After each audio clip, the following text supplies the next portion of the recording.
Guwahati university second and six semester FIUGPৰ অধীনত যিসকল ষ্টুডেণ্ট পঢ়ি আছে তেওঁলোকৰ যিটো ছাবজেক্ট BSc ডিজাষ্টাৰ মেনেজমেণ্ট যিটো ছাবজেক্ট আছে সেই ছাবজেক্টত তোমালোকে দ্বিতীয় নম্বৰ চেপ্টাৰ দুৰ্যোগ প্ৰস্তুতি আৰু সঁহাৰি ডিজাষ্টাৰ প্ৰিপেয়াৰনেছ এণ্ড ৰেছপন্স এই চেপ্টাৰত তোমালোকৰ কমন বা ইম্পৰ্টেণ্ট কুৱেশ্যন এণ্ড আনচাৰ আলোচনা কৰিম ফাইনেল এক্সামিনেশ্যন 2026ৰ কাৰণে যেহেতু এই সাবজেক্টৰ সেকেন্ড সেমিস্টাৰ ছাত্ৰ ছাত্ৰীসকলৰ আছে আৰু সিক্স সেমিস্টাৰ ছাত্ৰ ছাত্ৰীসকলৰ আছে আৰু সিলেবাসটো যেহেতু একেই হয় তোমালোকৰ তো এই চেপ্টাৰ 2ৰ যেহেতু ইম্পৰ্টেণ্ট কুৱেশ্যন আনসাৰ আজি তোমালোকে দেখুৱাম আৰু ইতিমধ্যে তোমালোকৰ যেটো চেপ্টাৰ 1 তো চেপ্টাৰ 1ৰ ইতিমধ্যে ইম্পৰ্টেণ্ট কুৱেশ্যন আনসাৰ আলোচনা কৰিছে এখন ভিডিঅ'ত তো সেই ভিডিঅ'টো এই ভিডিঅ' ডেসক্ৰিপশ্যনত দি দিম অথবা তোমালোকৰ কমেন্ট পিনত লিংক দি দিম তো তাৰ পৰা তোমালোকে এই চেপ্টাৰ 1ৰ যেটো ইম্পৰ্টেণ্ট কুৱেশ্যন আনসাৰ আছিল সেইটো তোমালোকে চাই লবা আজি চাই লোৱা তোমালোকে চেপ্টাৰ 2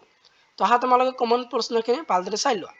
তো এক নম্বৰৰ কাৰণে তোমালোকে 15টা মান প্ৰশ্ন দিয়া হৈছে কমন প্ৰশ্ন উত্তৰ আৰু তোমালোকে 2 মাৰ্কৰ কাৰণে 10টা দিয়া হৈছে কমন প্ৰশ্ন উত্তৰ আৰু তোমালোকে 5 নম্বৰৰ কাৰণে 5টা প্ৰশ্ন দিয়া হৈছে তো তোমালোকৰ 1 নম্বৰৰ কাৰণে কোনখিনি ইম্পৰ্টেন্ট আছে 2 নম্বৰৰ কাৰণে কোনখিনি ইম্পৰ্টেন্ট আৰু 5 নম্বৰৰ কাৰণে কোনখিনি ইম্পৰ্টেন্ট হেনে চোৱা তো 1 নম্বৰৰ কাৰণে শিকিবা যে 1 নম্বৰটো দিয়া আছে দুৰ্যোগ পৰিস্থিতি কি মোস্ট ইম্পৰ্টেন্ট আছে প্ৰশ্নটো তাৰ উত্তৰটো হ'ব যে দুৰ্যোগৰ প্ৰভাৱ হ্ৰাস কৰিবলৈ আগতীয়াকৈ কৰা পৰিকল্পনা পৰিসংখ্যান আৰু সজাগতাকে কি দুৰ্যোগ পৰিস্থিতি বুলি কোৱা হয় বা বলে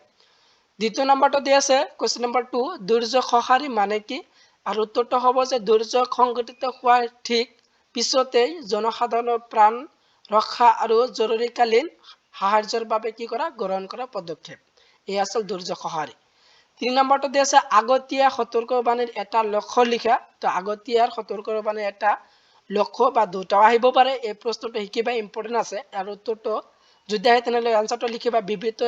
বিপদৰ আগজাননী দি মানুহক সুৰক্ষিত স্থানলৈকে যোৱাৰ সুযোগ দিয়া 4 নম্বৰটো দিয়া আছে যে সুৰক্ষাৰ ব্যৱস্থাৰ এটা উদাহৰণ দিয়া তো ভূমিকম্প প্ৰতিৰোধী গড় নিৰ্মাণ কৰা সাহায্য কি আৰু উত্তৰটো তোমালোকে চাই লবা 6 নম্বৰটো দিয়া আছে পুনৰুদ্ধাৰ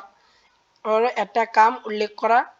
7 নম্বৰটো আছে চিকিৎসা সেৱাৰ সঁহাৰি এটা গুৰুত্ব লিখা আৰু উত্তৰটো কি হ'ব যে মহামাৰীৰ প্ৰাদুৰ্ভাৱ ৰোধ কৰা আৰু আহতক কি কৰা চিকিৎসা দিয়া 8 নম্বৰটো আছে দুৰ্যোগ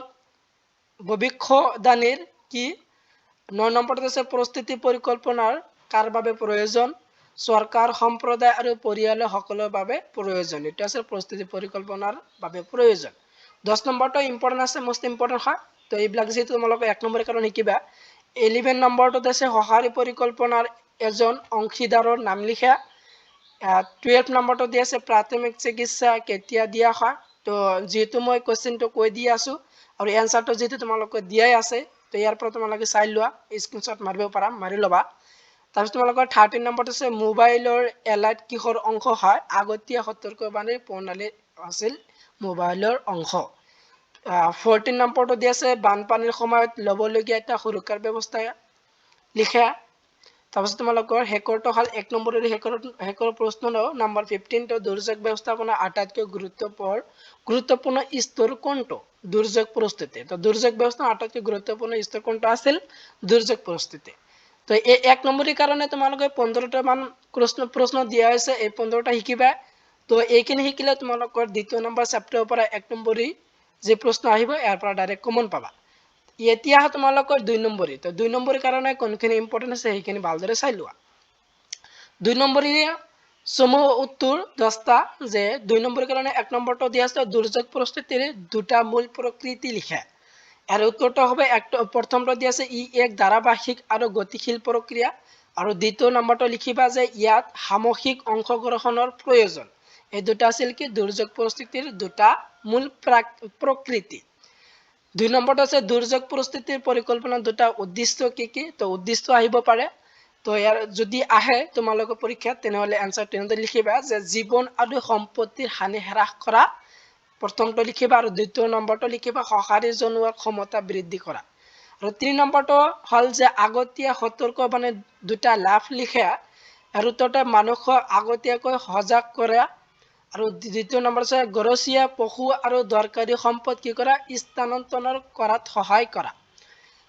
কৰে তো 4 নম্বৰটো আছে সঁহাৰি পৰিকল্পনাত অন্তৰ্ভুক্ত দুটাৰ কাৰ্য লিখা এইটো ইম্পৰ্টেণ্ট আছে 2 নম্বৰৰ কাৰণে তাৎক্ষণিক উদ্ধাৰ আৰু উচ্ছেদ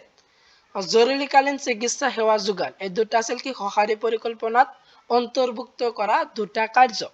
5 নম্বৰটো তোমালোকে চাই লোৱা সাহায্য আৰু পুনৰুদ্ধাৰৰ মাজত দুটা পাৰ্থক্য লিখা এনসাৰটো তোমালোকে চাই লবা 6 নম্বৰটো আছে দুৰ্যোগৰ সময়ত চিকিৎসা সেৱাৰ ভূমিকা কেনেকুৱা এইটো শিকিবা তাৰ পিছত তোমালোকে 7 নম্বৰৰ সুৰক্ষা ব্যৱস্থাৰ দুটা উদাহৰণ দিয়া আৰু তোমালোকে 8 নম্বৰটো আছে দুৰ্যোগ ভৱিষ্যৎবাণীৰ দুটা সীমাবদ্ধতা কি 9 নম্বৰটো আছে উদ্ধাৰ কাৰ্যত জনসাধাৰণৰ দুটা দায়িত্ব কি আৰু তোমালোকে হেকৰটো হল 2 নম্বৰৰ প্ৰশ্নৰ হেকৰ প্ৰশ্নটো হয় শিকিবা যে পুনৰুদ্ধাৰ পৰিকল্পনা কিয় দৰকাৰ ক্ষতিগ্ৰস্ত সমাজখনে কি কৰা পুনৰ স্বাভাৱিক অৱস্থালৈ ঘূৰাই আনিবলৈ আৰু ভৱিষ্যতৰ বাবে কি শক্তিশালী কৰিবলৈ এটো আছিল কি পুনৰুদ্ধাৰৰ পৰিকল্পনা তো তোমালোকৰ 2 নম্বৰৰ কাৰণে 10খন যি প্ৰশ্ন দিয়া হৈছে তো এইবিলাক তোমালোকৰ 10খন ইম্পৰ্টেন্ট আছে 10খন শিকিবা তো 10খন শিকিলে তোমালোকৰ 2 নম্বৰৰ কাৰণে তোমালোকৰ তৃতীয় নম্বৰ চেপ্টাৰৰ ডিসটেন্স মেনেজমেন্ট সাবজেক্টৰ হৈ যাব এতিয়া তোমালোকৰ 5 নম্বৰৰ কাৰণে কোনখিনি ইম্পৰ্টেন্ট হয় তো 5 নম্বৰীয় যেটো ৰচনাত্মক প্ৰশ্নোত্তৰ তোমালোকৰ যেটো 5 নম্বৰ প্ৰশ্ন থাকিব ফাইনাল এক্সামিনেশনত তো 1 নম্বৰটো আছে দুৰ্যোগ পৰিস্থিতি পৰিকল্পনাৰ বিভিন্ন পৰ্যায়সমূহৰ আলোচনা কৰা তো এৰ আনসাৰটো তোমালোকে চাই লবা যেহেতু মই আনসাৰটো দিয়া নাই 5 নম্বৰৰ প্ৰশ্নত তো 5 নম্বৰ প্ৰশ্নৰ আনসাৰটো দিলে যেহেতু ভিডিওটো বেছি দীঘলীয়া হ'ব তো তাৰ কাৰণে তোমালোকৰ কোৱেশ্চনটো দি দিছি আৰু তোমালোকে আনসাৰটো কিতাপৰ পৰা চাই লবা দ্বিতীয় নম্বৰটো দুৰ্যোগৰ সঁহাৰিৰ গুৰুত্ব আৰু ইয়াৰ প্ৰদান কাৰ্যসমূহৰ বৰ্ণনা কৰা আৰু 3 নম্বৰটো আছে বিভিন্ন দুৰ্যোগৰ ক্ষেত্ৰত চিকিৎসা সেৱাৰ সঁহাৰি আৰু ইয়াৰ প্ৰয়োজনীয়তা ব্যাখ্যা কৰা আৰু 4 নম্বৰটো হল যে আগতীয়া সতৰ্কবাণী আৰু সুৰক্ষাৰ ব্যৱস্থাই কেনেকৈ দুৰ্যোগৰ ক্ষতি হ্ৰাস কৰে আৰু 5 নম্বৰটো দিয়া হৈছে যে সাহায্য আৰু পুনৰুদ্ধাৰ প্ৰক্ৰিয়াৰ মাজত থকা সম্পৰ্ক আৰু ইয়াৰ পৰিকল্পনা আলোচনা কৰা এই 5খন প্ৰশ্ন তোমালোকৰ 5 নম্বৰী বা 5 মাৰ্কছৰ কাৰণে দিয়া হৈছে এই 5 মাৰ্কছৰ কাৰণে 5খন প্ৰশ্ন শিকি যাবা তো এই 5 নম্বৰৰ কাৰণে 5খন প্ৰশ্ন শিকিলে তোমালোকৰ হৈ যাব ইয়াৰ পৰা ডাইৰেক্টলি কমন পাবা তো এইখনি আছিল তোমালোকৰ যেটো বিএসসি ডিসটেন্স ম্যানেজমেন্ট যেটো সাবজেক্ট দ্বিতীয় নম্বৰ চেপ্টাৰৰ common question and answer final exam 2026 ৰ কাৰণে সেকেন্ড আৰু 6 সেমিস্টাৰ ছাত্ৰ ছাত্ৰীসকলে যেহেতু এই সাবজেক্টটো পঢ়ি আছে তো দুটা সেমিস্টাৰৰ কাৰণে কিন্তু ইম্পৰ্টেন্ট আছে তো ভিডিওটো চাই যদি তোমালোকৰ ভাল লাগে ভিডিওটো এটা লাইক কৰি দিবা আৰু এনে ধৰণৰ ভিডিও